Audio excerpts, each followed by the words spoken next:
Jumping over to the Mideast conflict between Hamas and Israel, protesters in Lebanon have decided they are angry that a Gaza hotel was hit by a rocket Tuesday that reportedly claimed the lives of hundreds of people, and they descended on nowhere else but the U.S. Embassy in Beirut.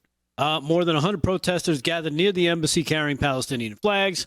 Reuters reported tear gas was fired near the building.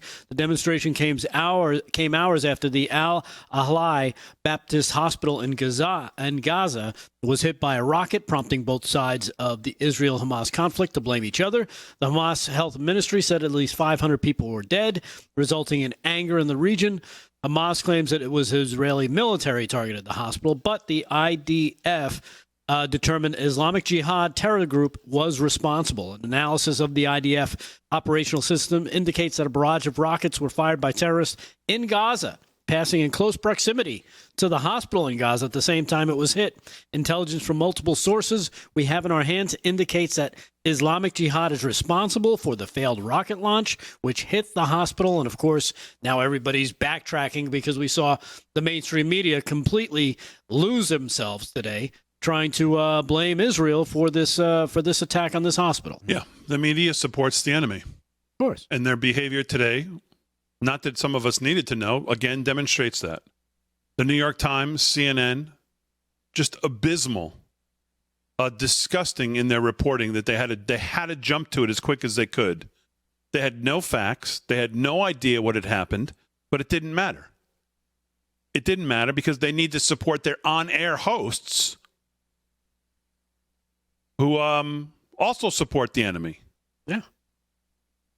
It's a bloodlust that they have. Who can explain it? The Islamic Jihad, as I said, is a smaller, more radical Palestinian militant group that often cooperates with Hamas. And the airstrike on the hospital that killed 500 came from that failed launch. Earlier, the Hamas-run health ministry said there were at least 500 people killed at the hospital. And, of course, they're still waiting as more and more rubble is cleared, and they try to find more people. So that was the big thing that exploded today. Here's the New York Times headline at 2:12 p.m.